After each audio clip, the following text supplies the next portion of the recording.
Welcome, lovely one, to the Meant for More podcast. My name's Lisa Clifford, and I am building the world's most empowering Meant for More movement, leading millions of heart-led purpose seekers from feeling insignificant to invincible. So I truly hope you enjoy this next episode. And we have Daksha Patel next. Daksha's purpose in life is to empower individuals to live life on their terms, to live a whole and full, fulfilling life where they are living and coming from a place of love and not fear. Daksha, so I would love to ask you my favourite question for this Meant for More podcast, which is, can you share a part of your journey or a story, an experience that you've had where you had that stirring, that ache, or maybe even that baseball bat around the back of the head? Because sometimes, when we ignore the ache or the stirring, we get a bigger awakening, don't we? Where you knew you just felt you were meant for more. Yeah, do you know, it's interesting because in my childhood, I think deep down, I always knew I was meant for more, but I'm not sure I would have used those words. And it's interesting because how do you know that you're meant for more? Maybe because I got into a lot of trouble. I never did as I was told to do. And I guess, that saying, people say you're the black sheep of the family. I guess I did grow up being the black sheep of the family. And I probably was rebellious, although not rebellious in the way that a lot of people might think, oh, she's really rebellious. Like rebellious in the sense of like the most rebellious thing what I did that I got pulled up for was wearing two different styles of socks. It's intriguing, isn't it? That I think growing up, maybe those were all little signs that I was meant for more. And, there wasn't like one moment in time where I thought, right, this is it, I'm meant for more. But there probably was a deep stirring from probably my teens when I really wanted to be this assertive person because I never felt like I could share my voice. I could never talk about my opinions, my views, even say, this is what I want. And so there was a part of me that kept thinking, maybe I need to learn this. And so, I remember going into the library to read books on confidence and assertiveness. And so maybe there was something there. And then went away to university. And then when I started my career, my working career, I was very fortunate because I had a mentor for 2 years. And then because I was on a graduate training scheme, I was able to go on lots of leadership and management courses. And I remember, I don't know exactly, there wasn't like a moment in time, but I remember that there came a point where I used to sit in the classroom, in the workshop, and I was the trainee, and remember thinking, I want to be that person stood in front of all these people, imparting wisdom and teaching and training and doing all of those things. And it was quite interesting because at that point in my career, I was still this really shy, not so confident individual. And if I had to speak in a group setting, like I could feel myself getting really anxious and nervous. And it was like, I'm not really sure I'm going to get from where I am to where I actually want to be. And I think that really did then sort of spark something inside of me. And I think just my upbringing, my sort of teenage experiences probably was kind of leading to this path where I always felt like, I'll probably do something in the space of personal development or personal growth. But I wasn't sure at the time what that was going to be. Because back then it didn't look like it does today, did it? No. Honestly, like, when you think about the distance traveled and what you've come through, it's a great reminder, isn't it? Like, wow, I never thought that I would be doing this back then. Just couldn't see it. I was speaking with Darren Stevens, who's on another episode, and he was talking about connecting the dots. When you look back at your life, and I kind of want to ask you this question, because I think that's quite a headline that you've given us, and underneath it is some gems, I'm sure, I really relate to that bit about seeing the speaker at the front thinking that should be me, but actually, I don't know why I'm thinking this now. I mean, I can't stand up in front of 10 people and speak. But going back and joining the dots, and we get to be in this amazing position that we're in now, which has been of an older age. When I say older, we're older than our 30s and our 20s and our teens. Can you look back over your life and see if it wasn't for that, that wouldn't have happened. If it wasn't for that, that wouldn't have led me to there.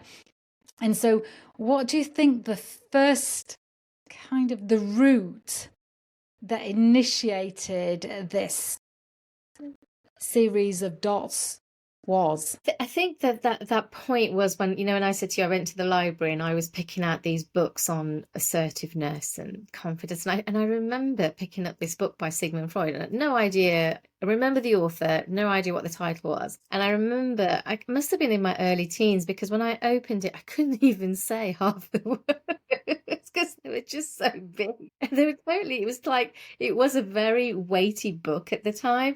And it's like, there's, it was just like, it kind of felt like I really was kind of punching above my weight kind of thing. It was like, it was just.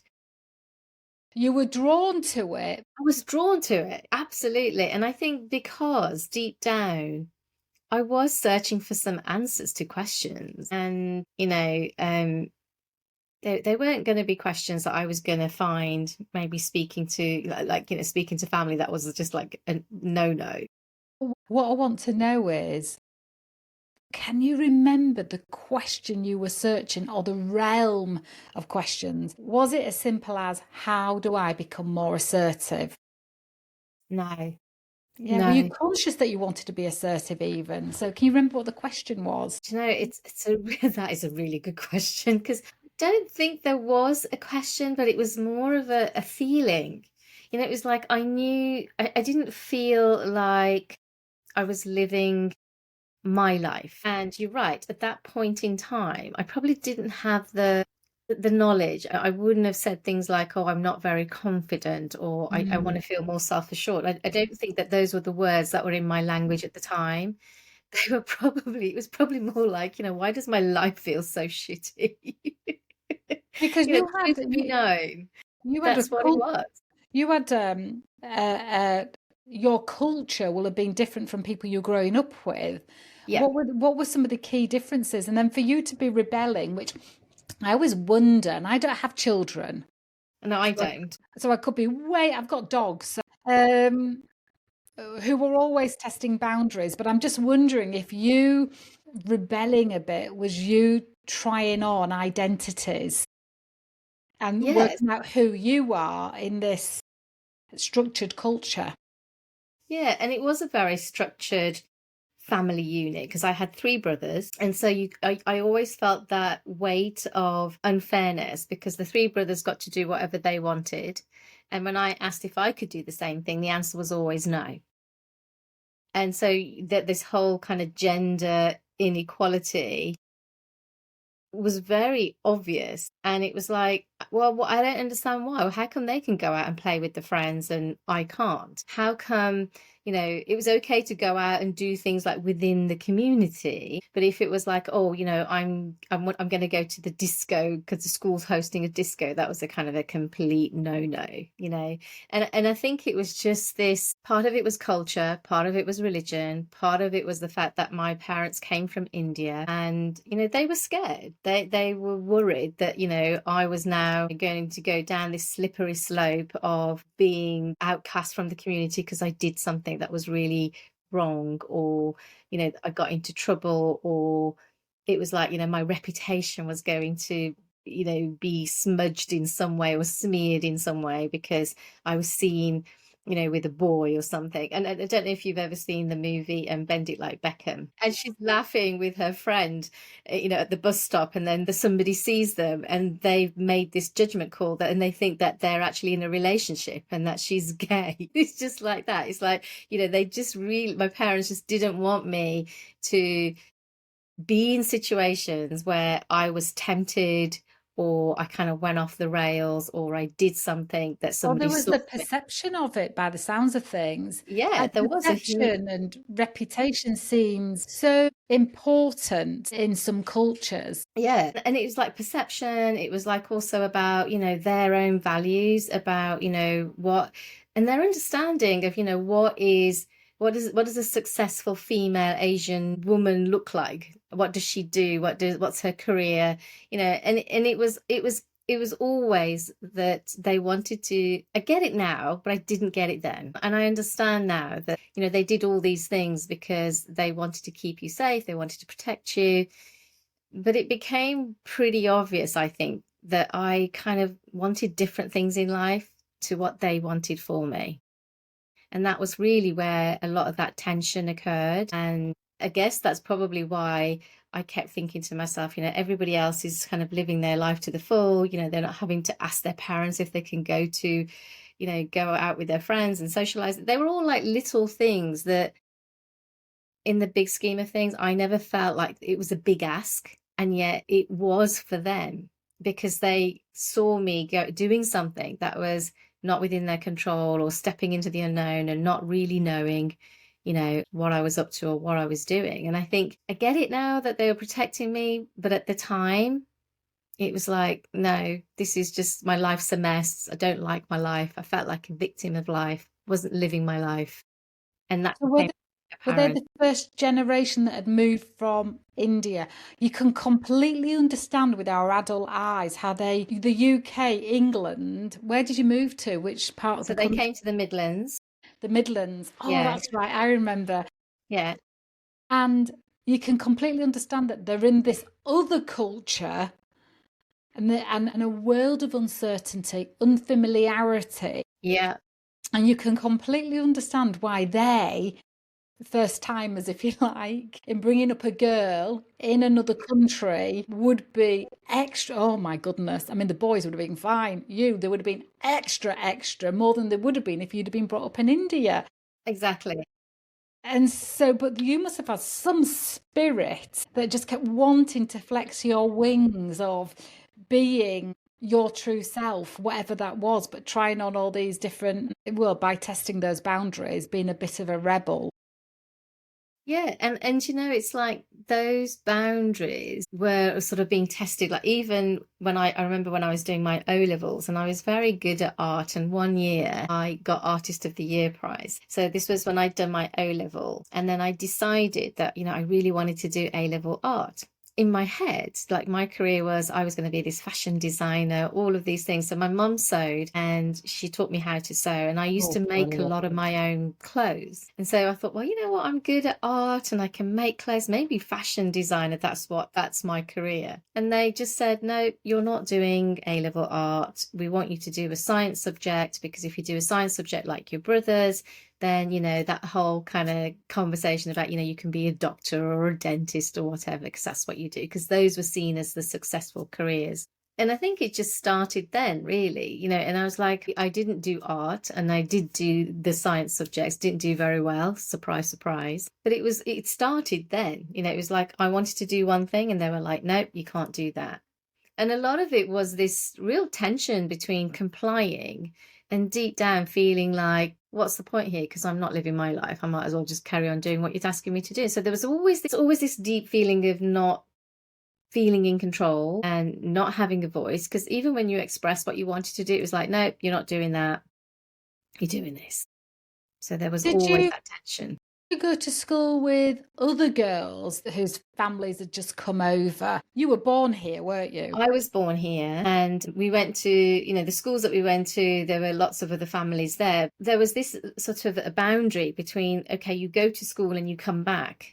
And you don't, I didn't go out and socialize with my school friends. I never had school friends come over to mine, or I never went to them. It was like there was this very tight boundary. You go to school, you come back, and then whatever you do in terms of socializing, it's done within the community. Yeah. You're always surrounded by so from my parents, it was like, well, it's okay, because we know Daksha's gone to this other family who's another Indian family, and we know them, and that's okay. Do you see what I mean? Yes, Said, absolutely. And going now over to, my friend who's white, that would have been like a no-no, because Because that it'd have been completely out of their understanding. totally, totally. And yet, my three brothers, they could do whatever they wanted. They could go out at night and they could meet up with friends, and it was just like, why? Yeah, yeah. I can see why your purpose is to empower people to live their true lives on their terms, since you've had to do so much adjusting to find what yours is. What career did you go into?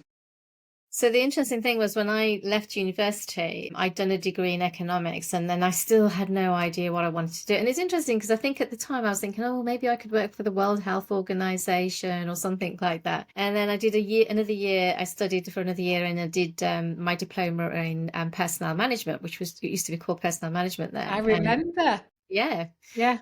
so I did that. And then I think that's what really got me into, I wanted to go into HR. I remember I wanted to go into HR, and I really enjoyed that whole looking at sort of the transformational side of HR.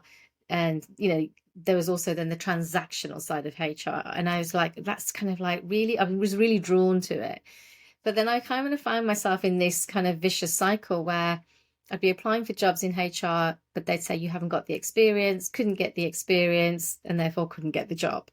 And then Well, let me just interrupt because you've just said two key terms there that I'm sure people listening might know what it is, but it'd be better if they didn't. What's transactional and what's transformational So HR? the transformational HR would be more around, your developing your management skills, your leadership skills. It's all about, how you conduct yourself, all of those things as a person, as a manager, as a leader. The transactional side of it is more kind of the day-to-day policies and procedures. Contracts, yeah. Contracts, if you're taking somebody through a grievance or a disciplinary. So that's kind of like the day-to-day things that you're dealing with. And then the transformational side of things is more kind of the training, the development, the leadership, the management, the growth side of things. So there's two sides to it, really. So that was something that I was really interested in.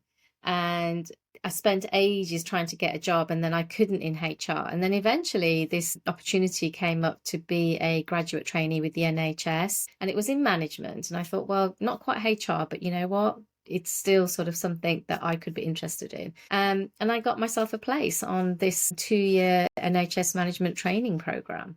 And that's really kind of where my career started in the NHS. And so I always worked in management. I'm not a therapist or a clinician, but always kind of worked in management and kind of moved up the career ladder, managing teams and sort of straddling where you kind of deal with the operational side, but kind of have to also manage upwards in terms of the strategic side of things. And that was really the start of my career. And I guess that's when it all started around, you know what, maybe that's what I'm really interested in doing, is delivering some of the leadership and management training and the courses that I had access to.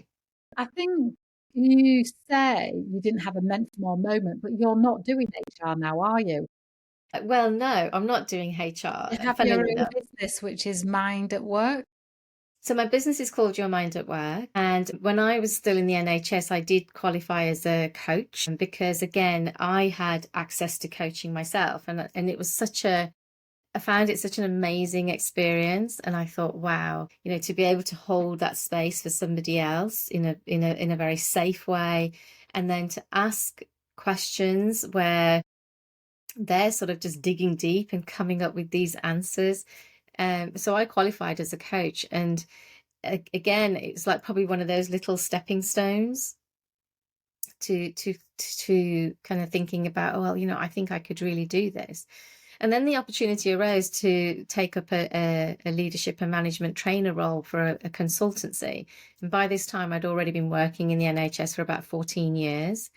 And it's quite interesting because my parents were still had this hold on me, like even though I'd left home and, I'm an adult, but they still had this hold on me. And it was like, I know that if I tell them, they're going to say to me, oh, but you're leaving a secure job. And what about your pension? And, this job means that you'll be traveling and you're never going to be at home. And I could just hear them in my head. Nonetheless, I thought, no, this is something that I've been wanting to do, and I'm going to grab the bull by the horns and I'm going to take this opportunity to do that. And it was such a steep learning curve when you go from public sector to private sector. Just everything was so different. Like everything was really different. And it wasn't long after I was in this role, they asked me to do this piece of work, which I had never done before. But, you think to yourself, I should be able to do this, because I've worked in management. I should be able to do this. I can cope. And you don't tell anybody that you're kind of like absolutely dreading it. And you're thinking, I don't want anybody to think lesser of me, or don't want them to think that I'm not capable. And I remember doing this piece of work and handing it in, and I'd struggled with it a huge amount. Like I'd sweated over it, like for a good 6 weeks. I, sweated tears. I stressed, sleepless nights, all of it. And then I handed it in, and I was quite naive, and I was thinking it's fine because they'll say it needs tweaking here, blah blah blah blah blah. And actually, I got a phone call, and the person who I'd sent it to, they literally said to me on the phone, "It's just not good enough." And I literally fainted on the spot. You fainted? I fainted on the spot. I know. And it's interesting because obviously there'd been this huge build-up, and I was in complete denial of the amount of stress that I was probably experiencing. And when I look back, I know that I was experiencing a lot of stress and worry and anxiety. And I think it just built up and built up and built up. But literally on the spot, I fainted. It's interesting because I've got a friend who owns her own HR consultancy company. She has a big team that works for her. And we were talking the other day about people feeling they can ask questions. And the reason why they don't ask questions, and it's exactly as you've just said, is people feel I should know how to do this. I'm going to say yes, and I will worry about it privately, because if I ask questions, it might look like I don't know what I'm doing. It might bring into question my whole role. It just kind of, we don't want the spotlight on us. And so we don't ask clarity questions, or questions of understanding the brief better, or where to navigate information from, or who you can collaborate with to get the project done really brilliantly. We just think, we blame ourselves first. And then we carry this, by the sounds of what you're saying as well, this enormous amount of stress and pressure of thinking that what you should know what it looks like for it to be successful. And you have to do all that heavy lifting yourself. And it's actually in the workplace. I think I know lots of leaders that welcome, please ask me any questions. Ask me anything. I'll happily share with you how much I know. And so if you want clarity, or if you want direction, ask. Because bosses don't mind. Now, I don't know. There's companies and organizations go through waves of expectation and stress. So I don't know that this is the same for every organization. But certainly the companies I've coached, the leadership team, are ask me anything you need from me so you can do that job brilliantly. And they invite daft questions, so because they want that project to shine. The thing about that moment in my life was that I felt like I was playing catch up anyway in terms of my own self-confidence. So absolutely agree. Like now, I would never have a problem about asking any kind of question, like no matter how stupid it was, I would ask it, right? Because now I know that that's okay. But Yes. back then, I never had that awareness. I never had that understanding. And when I look back, I have to take responsibility for what happened. I do believe that you should never tell somebody over the phone that the work's not good. Exactly. There's some nuggets. But what I'm saying, Daksha, is that part of your experience is so relevant to people today that have that, I should know all of this. And I'm hoping that your story liberates them from that constraint of not asking questions. Yeah. the you today knows, of course I can ask Yeah. questions. And I think that's the thing, isn't it? Because we were talking about perception and we were saying, because like my perception was if I ask questions, I'm going to sound not intelligent, I'm going to not sound clever, I'm not going to sound worthy. I was having imposter syndrome anyway, but I've never worked in the consultant role. And like I said to you, everything was so different. The culture, the way you do things, I'd never had any kind of exposure to that way of working, because when you're working in the NHS, it's just so different. The language is different, everything is so different. And I think at the time that was my perception, and a lot of it was to do with my own self-confidence and not being able to ask those questions. And it landed me in, not in hot water, but that's what it culminated in. It culminated in me sort of fainting. And it was really interesting because again, there was that voice in my head about like my parents weren't happy about me moving. I remember, because what happened was when I fainted, my head hit the carpet, and Well, I was wondering two things. What the person on the phone, I mean, that must stay with them forever. We'll come to that. But were you sat in your seat? Were you stood up? What happened? How long were you out for? Were the people around? Did somebody find you? Paint the picture. Okay. So I was actually shadowing a colleague, they were delivering some training and I was shadowing them. So that we had just had a break. So in fact, all of the delegates, I think, had more or less, I think one delegate was talking to my colleague and the rest of them had gone for lunch. And that's when I got the phone call. And I was sort of at the back of the room. I was on the call having this conversation. And the next thing, I just remember my colleague saying, just lie still, fainted. And I obviously your mind goes blank. It's the first time I'd ever fainted in my life. So this was kind of a whole new experience. And I just remember there was this like stinging on my forehead. And I was like, I was more concerned about what was going on with my head, really. And then he was saying, I think you should just sort of, go to the restaurant and just sort of sit it out. And, I think, is there anybody who can come and pick you up? Luckily, we were delivering some training in the Midlands. So, and I was told that I couldn't drive because they weren't sure why I'd fainted. And they wasn't sure that, was it something to do with my heart or whatever. And I didn't know at the time either. So, yeah, so he was there and he looked after me. And then I kind of just went and sat in the restaurant and, just to be completely honest, I sat in this restaurant and I was in floods of tears, as you can imagine. And it was just this kind of acknowledgement that, gosh, all this pressure had been building and I had to sort of sit with it, really. But I remember I got this huge gash across the top of my forehead, and I couldn't even say to my parents what happened. So when they said to me, "So, well, what happened to your head?" I said, I tripped on the stairs going upstairs, and I hit my head on the staircase because I couldn't bear the thought of them saying, "Told you shouldn't have moved. Told you it wasn't the right job for you." All of those things. It was hilarious. But yeah, How that did was. you find out? How did you find out then? If you didn't know why you'd fainted, how did you find out? It was because of that phone call and that information. So after I was off work for about a week, and I was very fortunate because they said, you need to go and get yourself tested and make sure that your heart is okay and everything. Because one of the things that happened just while the only thing I can recall was that there was this huge kind of thumping in my chest before I passed out. And I think that's what they thought. They thought that maybe there's just something, just check yourself out, make sure there's nothing going on. But it became pretty obvious that, I, in my head, had just built this project up to be so big. And I think I was anticipating the worst. And then when the worst came, it kind of reaffirmed what I was thinking anyway. It was a real wake-up call, to be honest.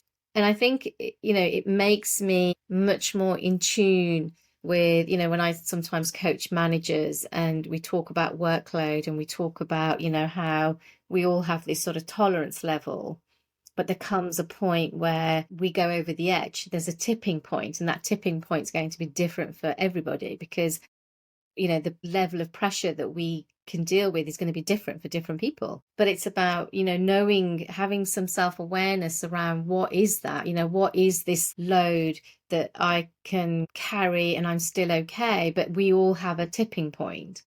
And so it was obvious that I had reached my tipping point, but also at that time, I wasn't really doing the work around stress management and resilience and mindset. And I could, when I reflect back, I think, gosh, all of these things that I could have done, which would have prevented that happening. And, like you were saying, Lisa, that even now there are still lots of people who I talk to who are in, stressful jobs, and they're still not doing those things.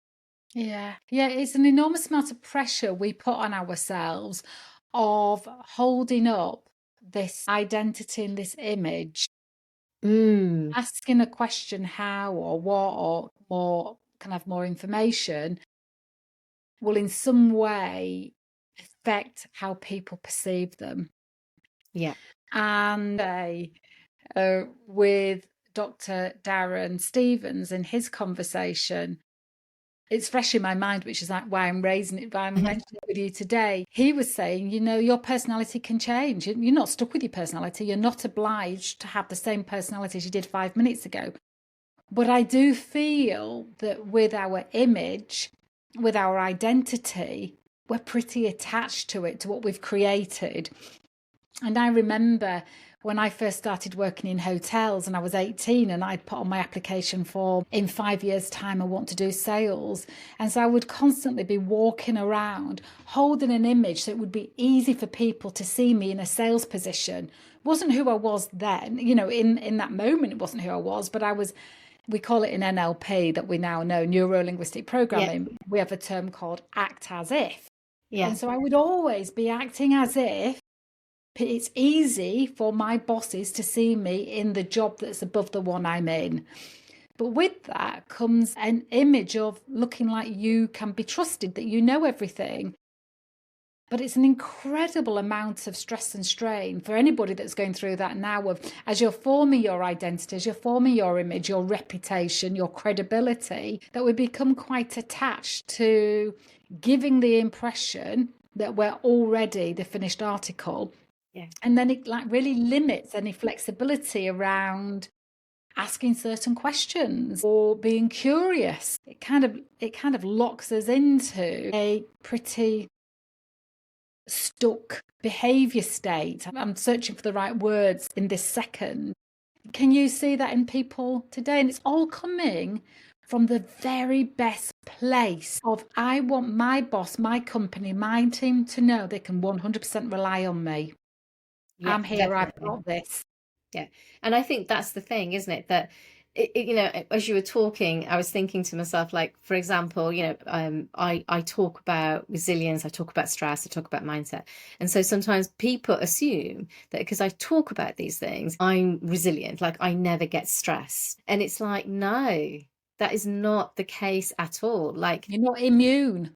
Exactly. I'm human. You didn't read a book and it give you an immunity shot. Exactly. Like, I am human, And so I always say that if I am growing and evolving as a human, then I'm also going to be experiencing new things. And those new things, those new situations are going to bring uncertainty. They're going to bring unfamiliarity. They're going to take me outside my comfort zone, which means that I'm probably going to experience a different level of stress. Doesn't mean to say that I'm never going to get stressed again. But what it does mean is that I'm much more familiar with it and I recognize it. And because I recognize it and I'm more aware of it, and because I've done the work on myself, I see it for what it is. But it also means is that I then also can have access and dip into my toolkit of strategies and tools and go, okay, this is what I need right now. But I think that thing about your identity and people holding on to that identity. So, I'm a manager. I've got to be I've got to be seen by my team as knowing all the answers. Like, I can't say I don't know the answer to that question. That's one of the first things I say, that you've got to be able to say, that's a really great question. I don't know the answer to that question, but I'm going to go and find out. Yeah. Or can we all explore it together? Let's bring it. Let's bring it to the next team meeting and see. I've got a solution in my mind, but I think collectively we can have a better one. That kind of expression Yes. But, Yeah. but what you're pointing out is you don't have to think you know everything. Absolutely. And I think that's what happened when I fainted, because that was my belief back then. My belief was, I'm now appointed, into this position. Everybody else kind of appears, my perception, like they're all in the know, they know what they're doing, and I can't be seen to not know, because that shows a weakness. But that was me back then. Absolutely. And from that, though, what a story. What a story, and what a liberation you must have had as a result of it. I think identity shows up a lot in career, don't you? I mean, what have you seen over the years as in HR and in people development and as a consultant and now with your mind at work business? What have you seen in terms of people's identity that has been so limiting for them that if they just relaxed with it and were more in flow with who they truly are inside, they would benefit so much more? Yeah, I think there is something, isn't there, about titles and positions and the perception that we have around those identities. So, just, the simple example of, I'm a manager, I'm managing a team, I have to be in control, I can't seem to be weak. I should know all the answers, I should be able to do all of these things. And so, with that, if you have that as your identity, it's just a recipe for disaster, isn't it? Because there's just no space there to breathe. There's like, where do you then go? There's nowhere for you to go, is there? And so when you hold on to those types of identities, I would say that there's probably, you got to do a bit of work with yourself, haven't you? Like, for example, just a simple example, like I come across a lot of managers and I say to them, how good are you at delegating? And they're like, well, I like to stay in control, or they're not going to do a good job at like I am, or what if they get it so wrong and then I'm the one who's going to be responsible? Even that little thing about not willing to, because not willing to delegate. It's about unpicking the reason why. And, because maybe the perception is that because I'm a manager, I should be able to do all of these things myself and more. So when you're so attached to your identity, it is important to sort of just take a bit of time out and just reflect that, what's really going on here for me. Well, Because and also, what is my identity? yeah, Put it on a piece of paper. What is it that that I hope I'm portraying? And what parts of that is leading to inflexibility or not allowing me to fail so I can learn, or not allowing others to fail so they can grow? exactly. Exactly. And I guess I know we're using the word identity, but it's about connecting to your authentic self, isn't it? And it's recognizing that, because at the end of the day, they are labels. And if you remove the label of I'm a manager, or if I'm this, or if I'm that, then what are you left with? Yeah. And also that giving yourself permission to be able to say, I'm in the growth season of my life. The next 20 years, I'm in growth. And so I'm not going to hold myself accountable to the yesterday version of me. And then I've just written down a word here, which is, I think, one of the most valuable insights anybody can have is into their own self-awareness. Mm. There's that version of who we really are.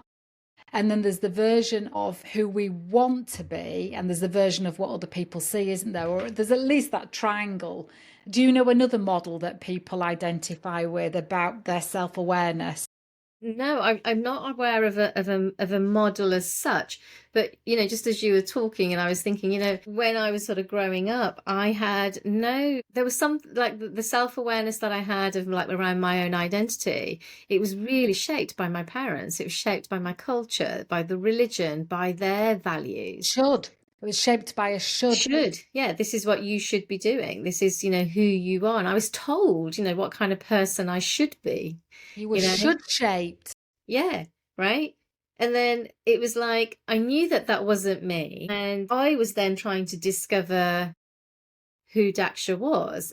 But even then, it was very much influenced by external definitions of what success looks like. So you have a good career, you drive a nice car, you have your own house, you look a certain way, you wear certain clothes, whatever it was. And I remember going through my life quite, thinking, oh, I want the big house and I want the fancy car and all of these things, and I want this much salary and this much income and all of those things. But again, they're all things that are then dictated by what society thinks success is. And I guess I'm now kind of at that stage. So, one of the things, I don't know if I shared this with you previously, Lisa, but, just as I decided to go become self-employed, my parents became quite ill. And so literally I became a carer as well.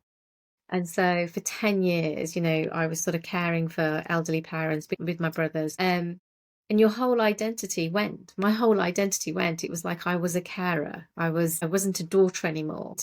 It was like, just doing things, making sure that they were okay, trying to have a relationship, trying to sort of build a business, trying to live your life, all of these things you're juggling. And it's quite interesting because once my mum passed away in November 2019, and then my father passed away in January 21. And it was like, I don't know who I am anymore, because most of my life had been absorbed by everything that I was doing. And I really felt this disconnect, like, I don't know what Daksha wants anymore in life. I don't know what I'm about. I don't know, who is she, because a lot of who I was, my whole identity was wrapped around with my parents, what I did for them, where I came from, the culture, all of those things.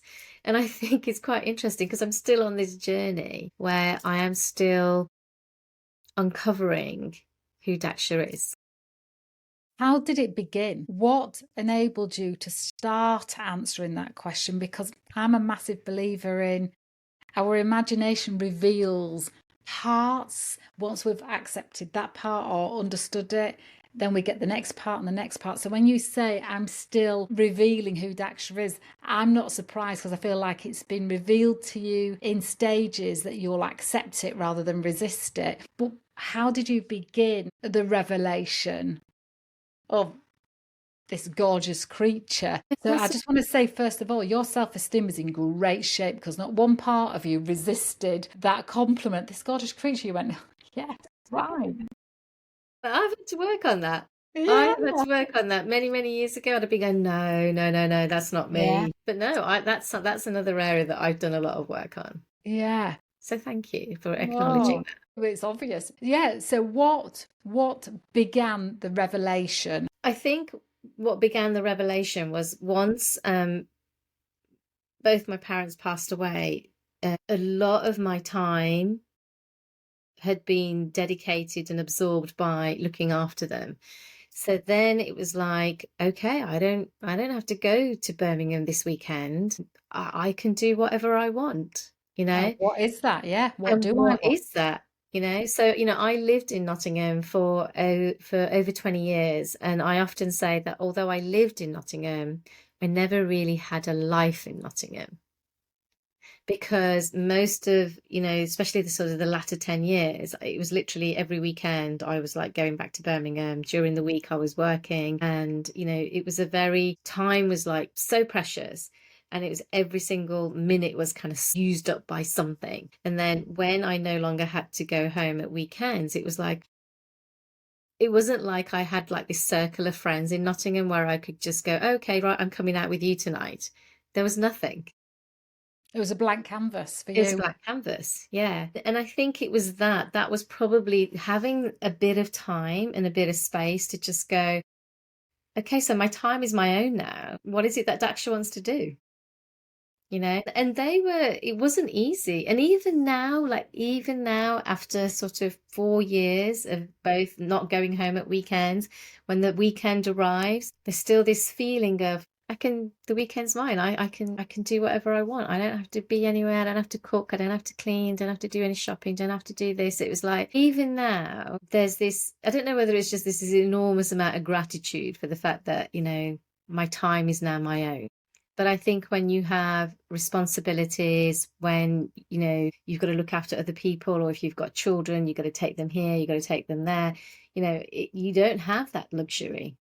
Mm. And I think that maybe that's probably where it starts, that, if you can just carve out a bit of time for yourself and ask yourself, okay, so, what do I want to do? Who do I want to be? And I think it's those moments that, start to you go inward and you start to connect to you. So, when I was saying to you about how when I was younger, I used to really enjoy art. And since moving to Scotland, there's this weekly local group where they're all retired, and we just all get together and we just sit and we just paint, but it's once a week. Nice.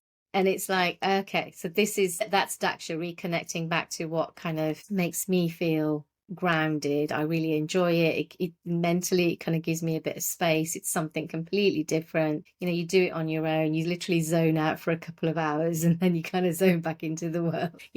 So it is about. Well, I feel like actually you zone in for a couple of hours and then you zone out. Back out. Yeah, because I loved what you said as so then I went inward to see what Daksha wanted, and I think that's the key thing is we should go inward. What do I want? What feels good for me? What have I had a seed of that I've not created space to see what it is, rather than what's happening out there that I feel like I'd want to do or copy, or somebody else is doing, so I feel like I should be doing it. So that's just such a gem. You went inward. What does Daksha want? Yeah. Yeah. It's really interesting because for a long time, and even now, every now and again, I forget, like I'm my own person. I can do whatever I want, because that childhood had a big impact on me, still has a big impact on me. And I think a lot of what I'm doing now is unlearning and relearning. Yeah, I feel like you are almost having a rebirth. Yeah. It's yeah, rebirth, and you're still exploring. You're not like, oh yeah, I've set up my own business and know exactly what I'm doing, exactly where I'm going. You're still wearing, I like doing that, I like doing that, I'll do more of that. You're still in that space of I can do what I like when I like. Yes. And I'm going to try all the ice creams, or I'm going to try these ice creams and be more in that. And I think that's how else can we know what we really like doing? We can't decide we really like doing something until we've done it and expressed it. And I feel like you are properly experiencing and tasting your experiences so that you can be true to yourself. Yeah. Yeah. And I think a lot of I do feel like I'm sort of a bit of a late starter, like I'm a sort of a late starter, like, to the, in life. I feel like I'm catching up a little bit. But I think it comes back to, what you were saying about, I'm a big believer that you can't change the past. And I don't think that it's about regretting anything, because like you were saying, every single experience you have, you've no idea how it connects to something else. There's a brilliant movie, isn't there, called Sliding Doors. And, I always think about that sliding doors, that you're exactly where you're meant to be. Yeah, I love that. I think that the Buddhists say that you're always right where you're meant to be in any given moment. Yeah. And when I look back over my life, I think I can look at the dots and think, I wouldn't be doing this if it wasn't for that. And if that hadn't have happened, I wouldn't have done that. Like it all makes total sense. And that's why I don't regret anything in life. There's some things that look like really, like I fell off a table dancing and broke my leg. Wow. At a senior managers conference. Yeah, I had the most massive shame and guilt about it. But then I got employed by a company that gave me share options. Because we love what you've done. Yeah, because they thought we need a girl with, and the managing director was Irish, so he loved a good time. I never ever got on another table again. But when I look at that, there was like so much shame I had attached to it. But it meant that I had an interview lined up with this next company. And I did the interviewing I had to ring him from my hospital bed and say, I can't make it can't make the interview. I fell off the table last night at the big rebranding conference. But then that led to me feeling like I want a new beginning. And I went and worked for this gorgeous hotel group. I wasn't sacked from the old one. I did have to resign. And when I worked for this gorgeous hotel group where I had share options, and when we refinanced 4 years later, I then invested my share options in training to do what I do now. Amazing. So the thing that looked like the most shameful part of my career was actually a catalyst for me, because I wouldn't have looked twice at this other company, because I thought, well, I sell 115 hotels right now. Why do I want to go and sell 16? But there were 16 4- and 5-star hotels, and it was working for venture capitalists. So it was very fast paced. It was very hardcore, but it was right up my street.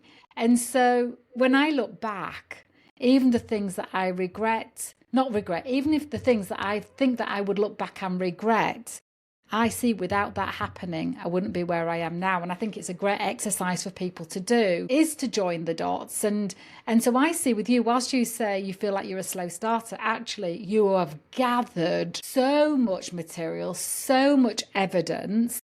You might be new into being self-employed, but you're not new into your expertise. No. And it's interesting because people often say to me, why did you get into resilience? And it's really interesting because I think to myself, like, for my parents to come to the UK, it took a lot of resilience. Massive. Huge, And drive. Yeah. And so, I always think to myself that I never think that I was a resilient. I never used to think, oh gosh, I must be really resilient. But when I look back, I think, I am resilient in a lot of areas. I'm resilient, but there's always other things that test your resilience. That's not a bad thing. It's because, like I said to you, that if I'm not being tested, then I'm not evolving. I'm not growing. Like, I always want to feel that discomfort, because if I'm not feeling it, then I'm not probably pushing myself as much. Conscious. Yeah, exactly. Yeah. So, and I think also, just talking about dancing on the table and falling off. And I'm thinking that it's not, I never used to share my story about me passing out. Because again, I was really embarrassed. I was ashamed. I was like, I didn't want anybody to know that had happened. But now I'm more than happy to share it, because I've been able to look at that time in my life and take the wisdom from it.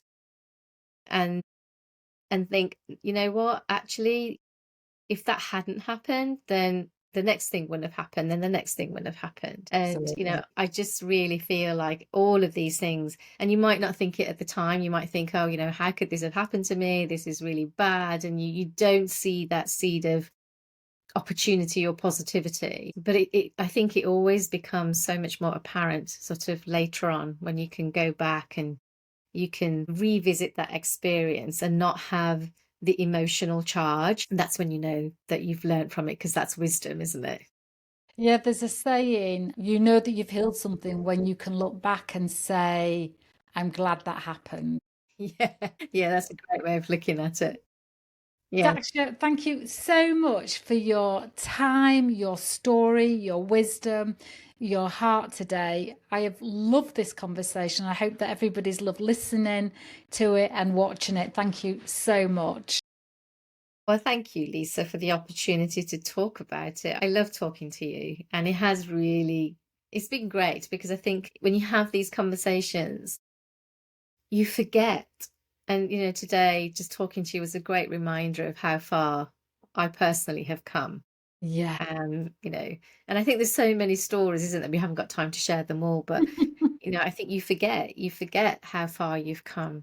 And it is important, isn't it? I would say to all your listeners, the version of you today is so different to that version of you in the past. And it wasn't created overnight. And wasn't created overnight, but just take some time to just celebrate who you've become. And how far you've come. How far you've overcome. What you've overcome. Yeah. Yeah. And what you're going to achieve, just imagine what you're going to achieve in the future. Yeah, I love that. Oh, thank you so much, lovely. Thank you.